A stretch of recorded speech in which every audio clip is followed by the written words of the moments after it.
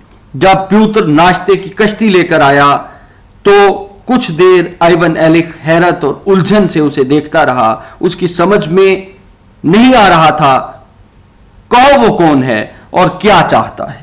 پیوتر اس کی نگاہوں سے گھبرا سا گیا، اور اس کی گھبراہٹ سے آئیون ایلک کو کچھ ہوش آیا۔ اچھا، چائے ہے؟ اس نے کہا۔ ٹھیک ہے، رکھ دو، اور ذرا میرا منہ ہاتھ دھلا دو اور ایک صاف قمیص نکال دو۔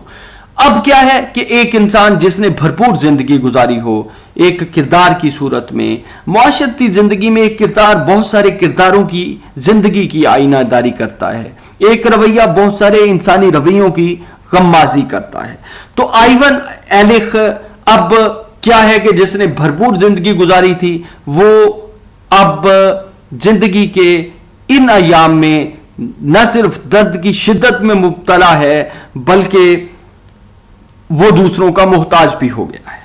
آئیون ایلک منہ ہاتھ دھونے لگا، بیچ بیچ میں آرام کر کے اس نے ہاتھ دھوئے، منہ دھویا، دانت صاف کیے، بالوں میں کنگھی کی اور آئینے میں اپنی صورت دیکھنے لگا۔ اس سے اسے بہت وحشت ہوئی آئیون ایلک کو۔ وہ پھر کمپیئر کرنے لگا، یعنی اپنی وہ جوانی کی لائف جو آئیون ایلک نے بھرپور انداز سے گزاری تھی، اور دوسری طرف پیوتر جس طرح سے آئینے کے سامنے کنگھی کر رہا تھا، بال بنا رہا تھا، تو اسے ایک طرح کی وحشت ہوئی، اور خاص طور پر اپنے بے جان سے بالوں کو پیلی پیلی پیشانی پر چپکا ہوا دیکھ کر تو اس پر بڑی دہشت طاری ہو گئی۔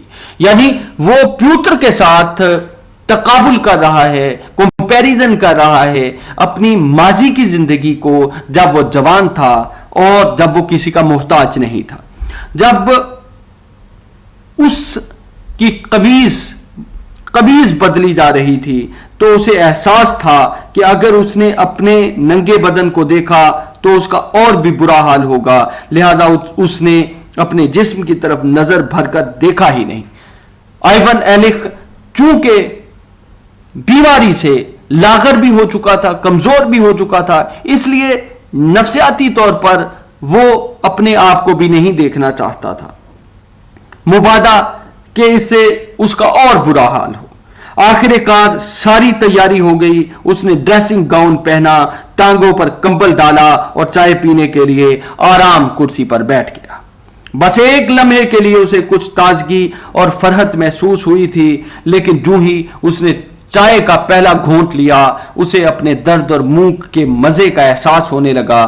اس نے کسی طرح نگل کر چائے ختم کی اور ایک بار پھر لیٹ گیا، ٹانگیں پسار لیں، وہ لیٹ گیا اور پیوتر کو باہر بھیج دیا۔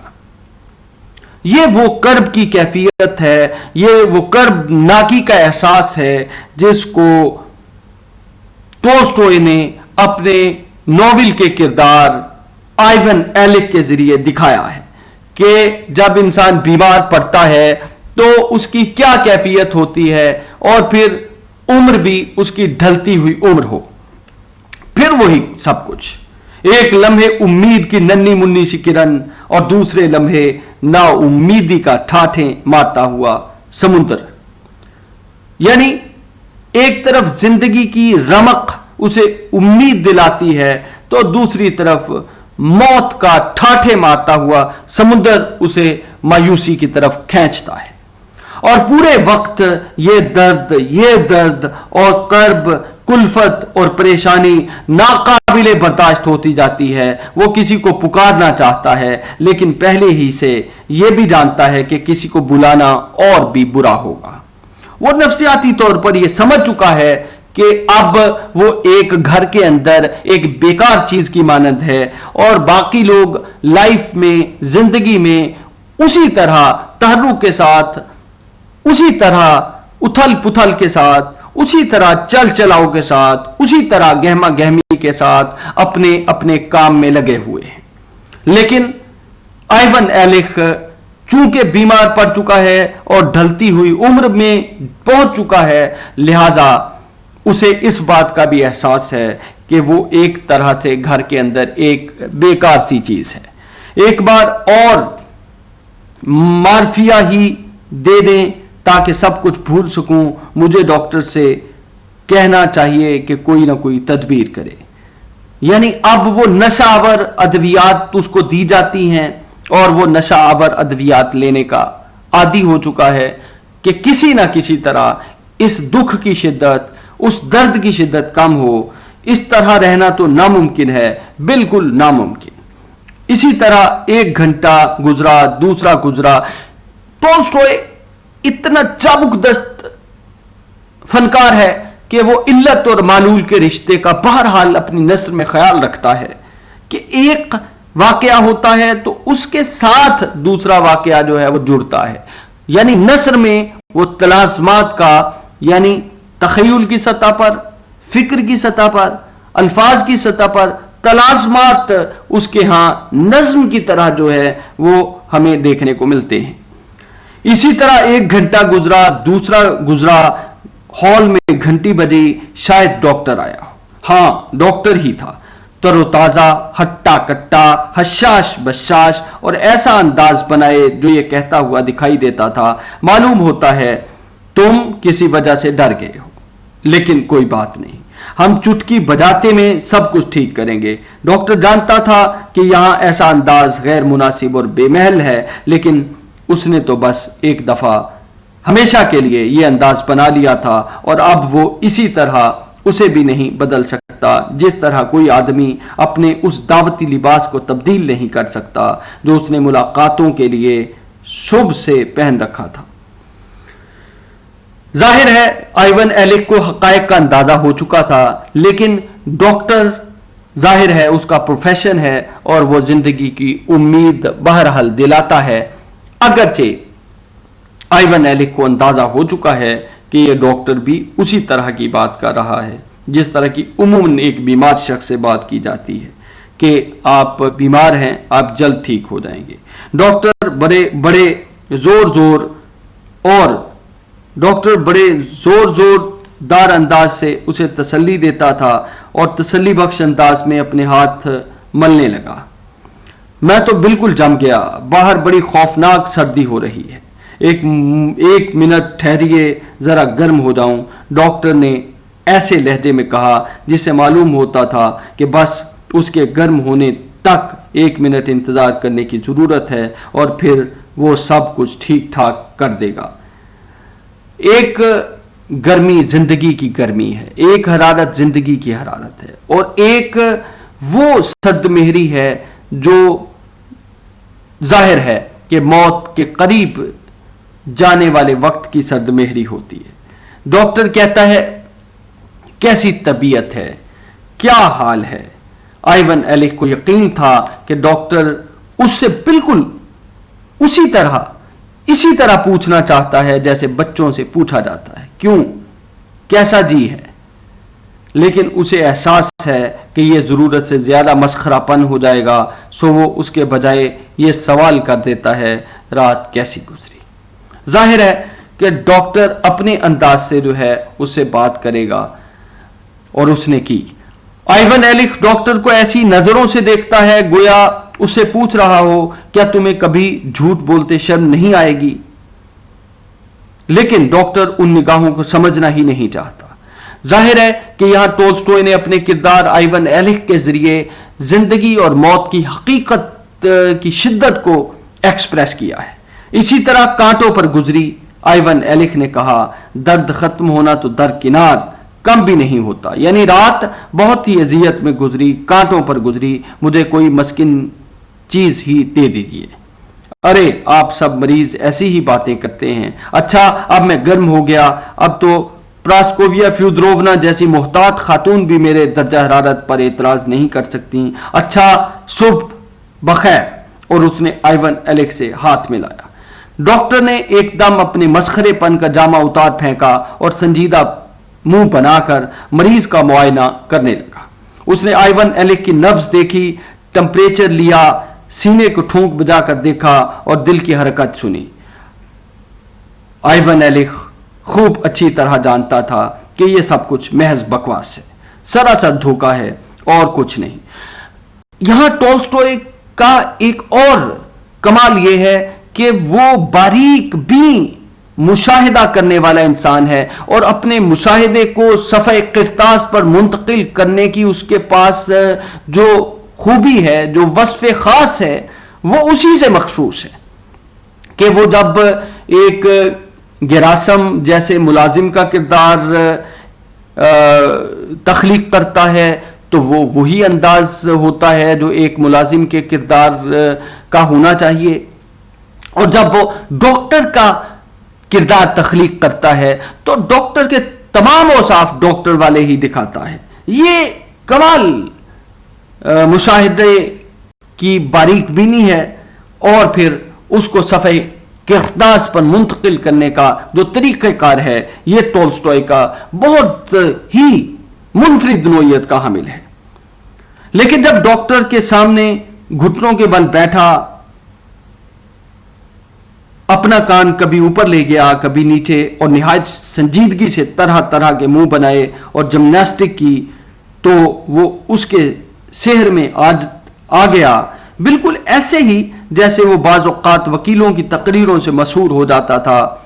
حالانکہ خوب جانتا تھا کہ وہ جھوٹ بول رہے ہیں، اور یہ بھی جانتا تھا کہ کیوں جھوٹ بول رہے ہیں، یعنی ڈاکٹر جھوٹ بول رہا ہے، اور آئیون ایلک کو یہ بھی اندازہ تھا کہ وہ کیوں کا جھوٹ بول رہا ہے۔